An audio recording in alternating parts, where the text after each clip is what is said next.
dear students, today we are going to be seeing another game of the one and only Mikhail Tal. This is his third, so against Mark Passman in his book, Life and Games of Mikhail Tal. I cover one each day, and today is the third. So let's begin. E4 is played, C5, knight f3, d6, d4, cd, knight d, knight f6, knight c3, a6. Now the Nassdorf is played by Mark Passman. Um, Very daring opening to say the least. F4 is played. This variation is one of the main at the time, and but also Tal played it because there was a game in the 1952 USSR Championship, I believe, which White really played really well, and Tal saw that game, so that's what inspired him to play F4. And so here, Black plays E5. Of course, E5 is the main move. Knight F3 is played, and now Knight B D7. This is all theory. Bishop d3 is also theory, but a4 is the main move nowadays. Bishop e7. This is called the Amsterdam variation, by the way. So short castle, short castle. King h1, of course. This is all. This has all been played. This position has been played 101 times. b5, a3, and queen c7. So now only 6 games have happened in this situation, from which there's f takes c5, d takes c5, knight h4, with the idea of knight f5, of course, and now knight to c5. So what is the idea of this move? Well, it's to attack the bishop, and now bishop to g5 is played, threatening the f6 knight, and now queen to d8 back. Why? To defend this knight. Um, so yeah, very interesting events happening here. And now knight to f5 is played, like knight to f5, just getting the knight out. I mean, I don't know what to say here. Bishop takes f5, rook takes f5, knight takes d. Knight takes d3 was played in one game, but knight fd7 is played in this situation, just trading the bishops here. In his annotations, Tal says that the attack isn't brewing yet, and Tal tries to uh, set it off now. After this, Tal thinks that the knight being on d7 is dubious. It gives control of the d5 square, and Tal exploits that. And he plays queen to g4. So everything is going fine for white. The position is equal according to the engine. But practically speaking, it's much easier for white, and now f6 is played. F6 with the idea of not letting knight f6 check be a reality. So now h4.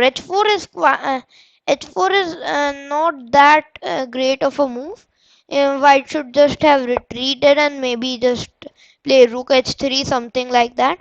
And why h4 is not good? Well, Tal actually played this move and saw 6 moves ahead, a combination which he thought would lead to at least a draw, but I think he was wrong. It led to a win in a losing position, of course. Yeah, I don't know how Tal's opponents like just gave away losing positions. And Tal in his annotations says that it just gives nothing, not a blunder. Yeah, yeah, I just won a losing position. I don't know.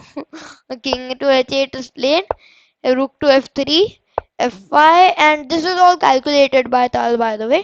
So takes here, g7, and then he plays bishop takes h7 check, and rook takes f3. So right now black has 3 points, which means 2 knights for the 3 pawns, and Tal's idea is basically going to be just advancing the pawns right now. The main threat is rook to f5, which needs immediate dealing with, so that's why knight to e4 is played. Actually, knight to e4 isn't that good, just queen e6, trying to exchange the queen. If rook to f5, then knight to f6 is coming, And if queen to h5 check, then well, queen to h6, and there's nothing good because you lose this pawn, or you have to trade. So if rook f8 is played, then you can just take whatever queen. I don't not no, you won't queen because the queen on h5 would be taken. Let's say you promote a knight. Knight takes f8, of course. Queen takes c5, and black enjoys a very healthy advantage, which will soon be converted into a win, I think. King g1 is just met by knight of d7, queen h2. We can just trade, and this is just a winning position. I don't know what to show you. If I disappeared these two pawns for these two pawns, it might be a draw, but yeah, I didn't do that. So, well, rook takes f3 is played, and now knight to e4, h5. I don't know what just happened there. Queen to g6 check is threatened, so that's why black has to play knight to f6, attacking the queen. Queen to g6 check, king to g8. And after h6, Tal writes in the notations about rook a7 that a very bold move.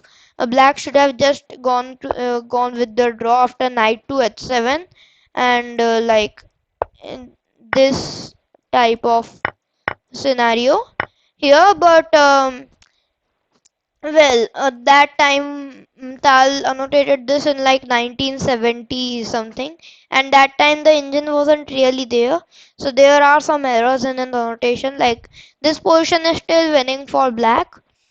King h2 is played, halting black's defenses, and uh, in like in his book here, Tal writes that there is only one defense on in this position, which is rook to 8. He wasn't far off, but he was far off.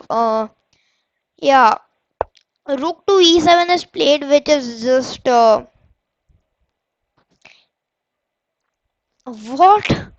No, like Tal's opponents are really bad. I don't know. These guys supposed to be first category players or something. Like how are they? This is just a winning combination. Rook h3, knight h7, rook d3, queen a8, and now it is a forced combination. Queen takes c4. Now you move the queen, in which you can get queen d5 check, rook f7, rook f3, and this is just absolutely winning for white. Yeah, I mean, but Tal's opponent took, and now rook d8 here, queen, and then rook d6, queen g6 check, g3 is just absolutely winning the queen, g3 check, king to e3, rook to d3 check, queen takes d3, and black resigns here. I mean, what an insane comeback by Tal, but I don't know how these players suppose, like 3 games in a row. First game we also saw it. Second game Tal came back. Third game Tal came back. He's just so good at complicating the position, and so that's why his opponents fumble under complications and Tal wins. Um, it is not that easy to win that position or draw it in practical scenarios. It is not that easy to win it, but still. So yeah, this was the game. I hope you like this video. Don't forget to click the subscribe button and the bell icon. Thank you.